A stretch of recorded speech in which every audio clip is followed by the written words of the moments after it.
One of those most meaningful memories in my life was my experience in the US Army during World War II. I felt like I was doing something with tremendous significance at the time the war was coming to an end. Let me paint the picture for you. I am a flight engineer on an amphibious aircraft, a PBY, a seaplane used for air-sea rescues. The aircraft has two large turbocharged engines, 50 caliber Browning machine guns. It is not pressurized, so the crew has to wear warm clothing while flying. My job as engineer is to monitor and adjust the functioning of the two engines that power the aircraft. We picked up the aircraft in California, flew it to Hawaii, and then to the Philippines.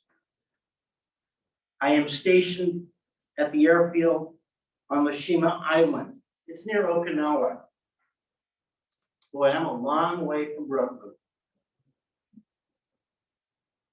Our crew goes out on patrol missions, and we help transport patients to different military hospitals. I find meaning in being a member of the crew. They are my friends. During less critical times, we bring bottles of beer onto the plane to cool in the higher atmospheres. It is August 6th, 1945. We depart our base in the early morning darkness and fly directly north over the Sea of Japan. It's off the East Coast. We get an emergency notification that a US B-29 Super Fortress, the heavy of the US bombers, has crashed into the ocean. We learned that 10 crew members have survived. They have exited the plane and are now floating on the ocean in life rafts. We land in the ocean. We bring aboard the surviving B-29 crew. This is clearly enemy territory, and it is urgent that we take off. We are very worried about being attacked by the Japanese. Our pilot directs the seaplane into the wind and attempts to take off. But the plane is now too heavy. We have 10 additional servicemen. I adjust the fuel mixture to give the engines more power. We try again. This time it works. We are airborne. From our location, the straightest line back to their base requires flying directly over the southern part of Japan. While in the air, we see a tall column of smoke. We think it is from a US bombing of an oil refinery. The next day, we learn we are mistaken. The plume of smoke was from a secret weapon used against Japan in the city of Hiroshima. We are now back at base. Everyone is happy to see us.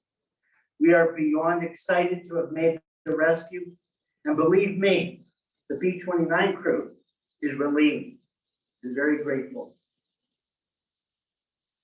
One of the rescued servicemen gives me his .45 caliber semi-automatic standard issue patrol pistol as a thank you for rescuing him. He tells me, don't worry, I'll tell my CO, my commanding officer, that I lost it in the crash.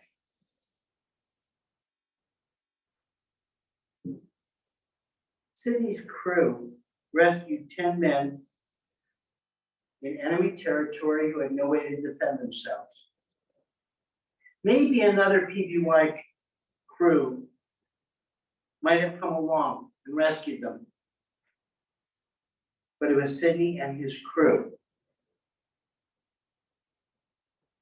2,000 years ago, the sages of Jewish tradition offered this teaching: whoever saves a single life It is as if he saved an entire world.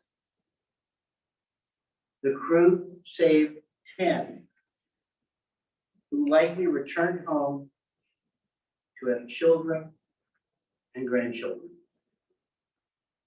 Sidney did indeed save the world.